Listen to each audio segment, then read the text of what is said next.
चातुर्मास 2026 में कुछ ऐसे विशेष कार्य तुलसी से संबंधित किए जाते हैं जो कि सौभाग्य देते हैं, धन संपदा में वृद्धि देते हैं और श्री नारायण की विशेष कृपा प्रदान करने वाले होते हैं। जैसे कि आप जानते होंगे, चातुर्मास इस बार 2026 में 25 जुलाई से शुरू हो रहा है। यह देवशयन एकादशी से शुरू होता है और देवउठनी एकादशी तक यह 4 महीने का ऐसा समय होता है जो कि विशेष प्रभु कृपा के लिए जाना जाता है।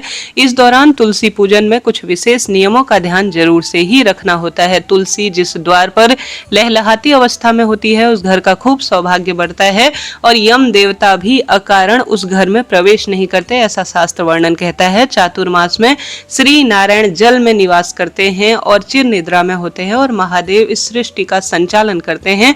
ऐसे में यह 4 महीने का जो समय होता है ना, यह सबसे श्रेष्ठ समय जाना जाता है।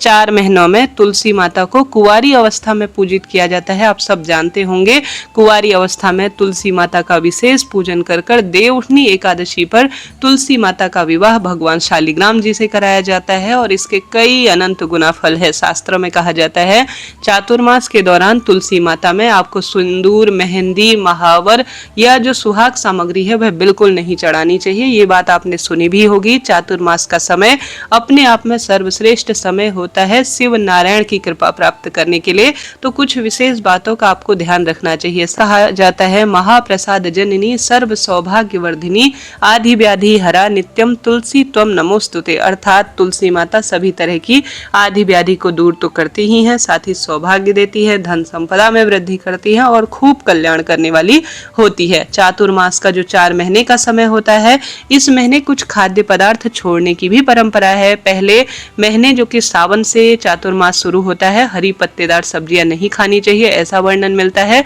दूसरे महीने यानी भादों के महीने में दही नहीं खाना चाहिए, ऐसा वर्णन मिलता है। इसके पीछे भारी कारण भी है। यह हमारे आयुर्वेद में वर्णित है और सीधे हमारे नवग्रह और हमारे स्वास्थ्य पर इसका असर होता है। तीसरा महीना जो कि चातुर्मास का होता है वो अश्विन का महीना होता है।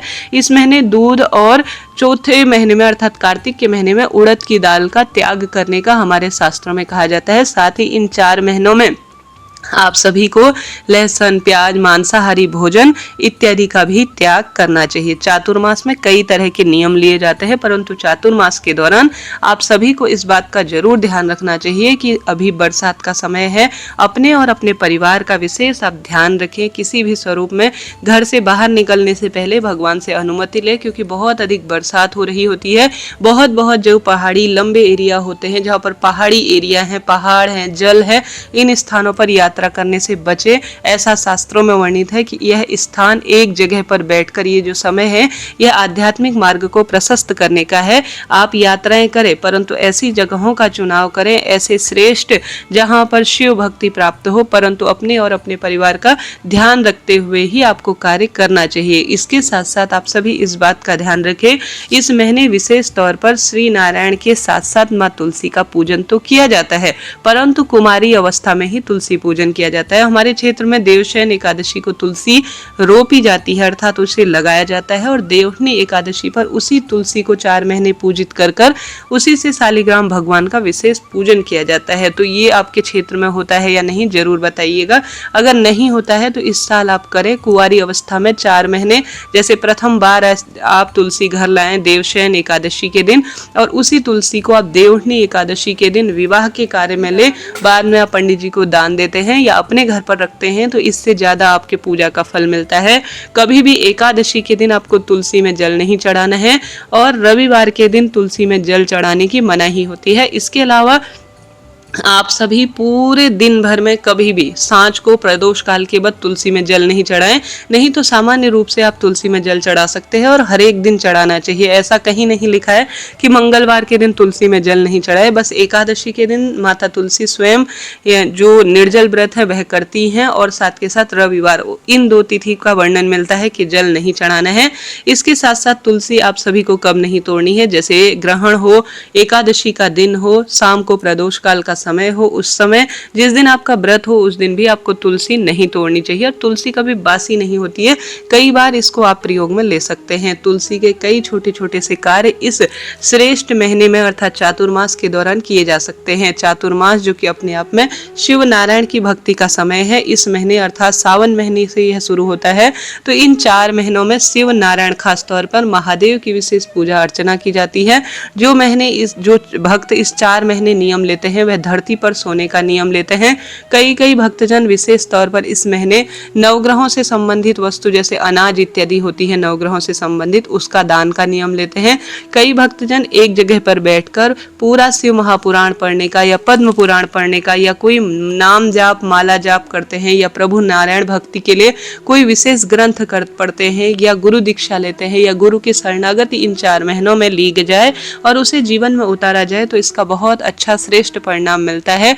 झूठ छल कपट से दूर रहे। पेड़ पौधे कोई दिव्य आसपास है जैसे आंवला, बड़, पीपल, बेलपत्र, इन वृक्षों को बहुत अच्छी तरह से, अभी बरसात अच्छी समय है, इनकी देखभाल करना, इन 4 महीनों में दिव्य वृक्षों को रोपित करना वास्तु दोष मिटाता है, शारीरिक मानसिक आर्थिक कष्ट बंधनों से मुक्त करता है। इस महीने अपने घर पर चातुर्मास में रोज आप श्री शिवाय नमस्तुभ्यम, ओम नमो भगवते वासुदेवाय इन महामंत्रों का जाप करते हैं या अपने गुरु मंत्र का जाप करते हैं तो इसका बहुत अधिक जीवन पर सीधा प्रभाव पड़ता है। शारीरिक मानसिक आर्थिक कष्ट बंधनों से स्वतः ही मुक्ति मिलती है। इन 4 महीने में कई तरह के दिव्य व्रत त्योहार आते हैं जो कि अपने आप में अद्भुत है। सावन का महीना तो पूरा ही व्रत त्योहार से भरा हुआ है। इसके साथ साथ श्राद्ध इस महीने आते हैं। कार्तिक का पावन पवित्र महीना इस महीने आता है। भादो महीने में भगवान श्री कृष्ण का जन्म उत्सव आता है। तो ये 4 महीने उत्सव के हैं, श्रेष्ठ भक्ति के हैं। तो इन 4 महीनों में आप ज्यादा से ज्यादा शिव नारायण की भक्ति करें, तुलसी पूजन करें, रोज सुबह शाम तुलसी दीप दान करें, तुलसी लकड़ी दीपक घर के मंदिर में लगाएं, तुलसी की लकड़ी को घिसकर हरिचंदन बनाकर श्री नारायण का श्रृंगार करें। परंतु ध्यान रहे महादेव की पूजा में तुलसी का प्रयोग नहीं होता है। इस नियम का आप जरूर से ही ध्यान रखिएगा। साथ के साथ सावन का महीना कोई साधारण नहीं है, कार्तिक का महीना कोई साधारण नहीं है, भादो अश्विन महीना कोई साधारण नहीं है।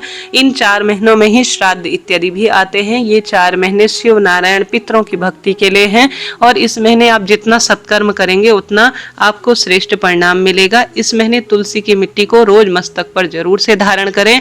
विशेष तिथि जैसे कि जो आपके पूर्णिमा की तिथि है और गुरुवार का दिन है और कोई अन्य जो श्रेष्ठ द्वादशी इत्यादि की तिथि होती है, इन तिथि पर आप सभी तुलसी में कच्चा दूध जरूर चढ़ाएं। इससे तुलसी माता पोषित होती है। तुलसी में इस समय आपको विशेष इस बात का ध्यान रखना है कि अब ज्यादा जल की आवश्यकता नहीं है। एक तो आसमान से बहुत अधिक इस समय जल होता है और आप भी ऊपर से जल चढ़ाते हैं तो तुलसी गलने लगती है। तो बहुत अधिक आप जल चढ़ाते हैं तो उसमें थोड़ा सावधानी बरतें।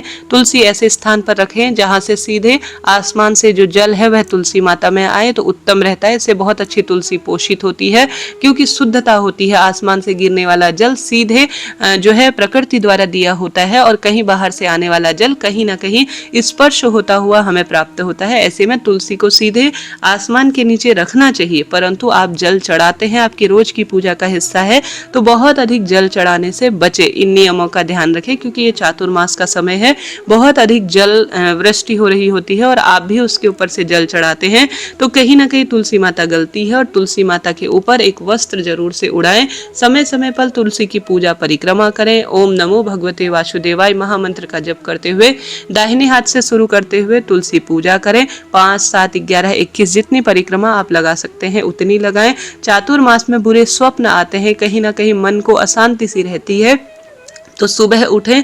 तुलसी माता जो माता लक्ष्मी की स्वरूपा है, श्री नारायण की प्रिया है और सबसे अधिक पुण्य प्रताप देने वाली है, उनसे अपने मन की कामना कह देते हैं कि हे माँ तुलसी, आप सौभाग्य देने वाली है, आप सबसे ज्यादा सात्विक है, सबसे श्रेष्ठ है, श्री नारायण की अर्धांगिनी है, मेरे बुरे स्वप्न के दोष को नाश कर कर सबका सुख करे, ऐसी आप प्रार्थना करें। तुलसी माता श्री नारायण से कहकर उस दुख को कम कर देती है, ऐसा शास्त्रों में वर्णित है। इन नियमों का ध्यान करें। तुलसी काष्ठ नेक्स्ट जिस मृत व्यक्ति की जो अर्थी है या जो अग्नि होती है, अगर तुलसी की काष्ठ उस व्यक्ति के जो अग्नि के समय प्रयोग होती है तो तुलसी की काष्ठ जो श्री नारायण के धाम को उस व्यक्ति को पहुंचाने वाली होती है। जिस तरह से महादेव को बिल्व पत्र बहुत प्रिय है, ठीक उसी तरह से तुलसी श्री नारायण को प्रिय है। तो किसी भी व्यक्ति के मुख में जब व्यक्ति की मृत्यु हो रही होती है, शास्त्र वर्णन करता है अगर उसके मुख में थोड़ा सा तुलसी रखी जाए या तुलसी मिश्रित जल समर्पित किया जाए या मृत्यु के समय अग्नि के समय तुलसी की लकड़ियां डाली जाए तो वैकुंठ की उसे प्राप्ति होती है। और समय समय पर पितरों के निमित्त, जैसे इन चातुर्मास में पितरों के निमित्त तर्पण इत्यादि करते हैं तो उसमें तुलसी का प्रयोग करते हैं, या अमावस इत्यादि पर आप पितरों के निमित्त या संक्रांति के निमित्त तो आप पितरों के निमित्त कोई भी जैसे तर्पण वगैरह होती है या पितरों के निमित्त जल समर्पित करते हैं तो उसमें तुलसी जरूर से ही प्रयोग करें। इन चातुर्मास के दौरान आप अपने घर के मंदिर में श्री नारायण के समक्ष जो जल का लोटा भर कर रखते हैं उसमें तुलसी जरूर से ही रखें। इससे खूब सौभाग्य बढ़ता है और धन संपदा में अद्भुत वृद्धि देखने को मिलती है। तो इन नियमों को आप नोट करते हुए चलिएगा। तुलसी आप पीरियड से होते हैं, ऐसी कोई स्थिति होती है चातुर्मास में, आपका नियम है सुबह शाम दीपदान करने का और तुलसी विशेष पूजन अर्चन का, तो अपने पति बच्चों से यह कार्य करें कि घर में बिना तुलसी दीपदान के कोई कार्य की श्रेष्ठता नहीं है। आप उन्हें बताएं कि तुलसी में वह रोज दीपदान करें, इससे घर के वास्तु दोष मिटते हैं और आपका कोई नियम भी नहीं टूटता है। प्याज लहसुन तामसिक चीजों से परहेज करें। द्वार पर किस भिक्षुक किस रूप में आए, किस ब्रह्म रूप में आए, कोई नहीं कह सकता है। दरिद्र नारायण कहा जाता है। तो द्वार पर अगर इन चातुर्मास में कोई भी व्यक्ति कुछ भी लेने के लिए आता है तो जरूर से आपको उन्हें कुछ ना कुछ दान देना चाहिए। ज्यादा नहीं है, कम ही सही, परंतु दान हमारे जीवन को सार्थक करता है और जीवन चक्र को चलाए रहता है। इन चातुर्मास में महादेव की बहुत अधिक स्तुति लाभ देती है। बिल्व पत्र वृक्ष को इन चातुर्मास में रोपित करना, विशेष पूजन करना, बिल्व पत्र वृक्ष की जड़ में कच्चा दूध समर्पित कर छोटा सा कंकर या मिट्टी का शिवलिंग बनाकर पूजित करना, साथ के साथ बिल्व पत्र विशेष शिवलिंग पर चढ़ाना। बिल्व पत्र रोपित कर आप उसे संतान की भांति पोषित करते हैं तो आपका जीवन खूब सार्थक हो जाता है। ऐसा शास्त्र वर्णन करता है कि जो भी व्यक्ति बिल्व पत्र लगाता है चातुर्मास के दौरान, जो भी इन चातुर्मास के बाद यह बिल्व पत्र पनपने लगेगी और जो भी इसका प्रयोग करेगा और जो शिवलिंग पर चढ़ाएगा या किसी रूप में प्रयोग करेगा वह चढ़ाएगा शिवलिंग पर और इसका पुण्य प्रताप आपको अर्जित हो जाएगा। तो इतनी महिमा है इन दिव्य वृक्षों के पूजन की और इन्हें रोपित करने की, इनके पोषित करने की। चातुर्मास में पंच दीपक के दान का आप नियम बनाइए।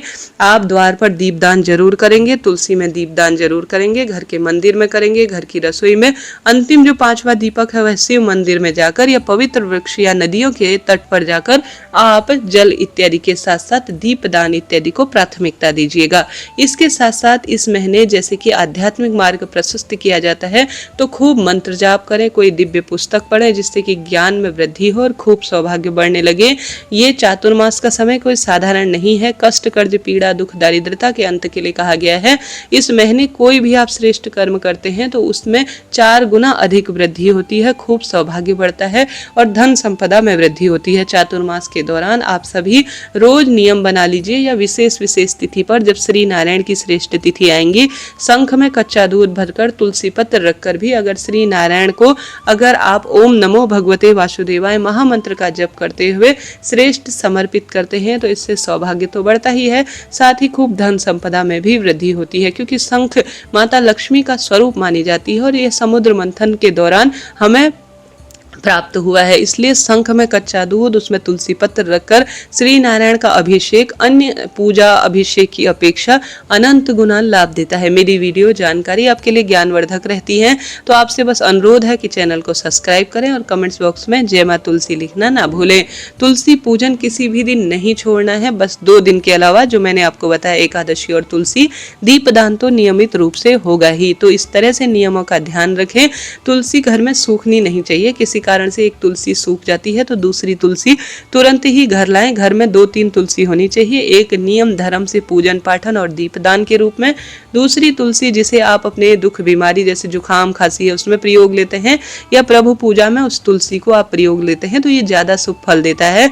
एक तुलसी पूजन के लिए होनी चाहिए, दूसरी तुलसी हमेशा उपयोग के लिए रखनी चाहिए हमारे घर में। जिस तरह से शास्त्रों में कहा जाता है काली और लाल गाय में कोई भी दुग्ध में फर्क नहीं है, एक ही तरह की होती है, ठीक उसी तरह से श्यामा हो या रामा तुलसी हो किसी भी में किसी भी तरह का कोई भेद नहीं करना चाहिए। अर्थात तुलसी हर स्वरूप में सौभाग्य देती है, हर तरह से फल देती है और हर स्वरूप में जीवन में सात्विक श्रेष्ठता की अनुभूति कराती है। तो आप इस चातुर्मास में क्या नियम ले रहे हैं बताइएगा।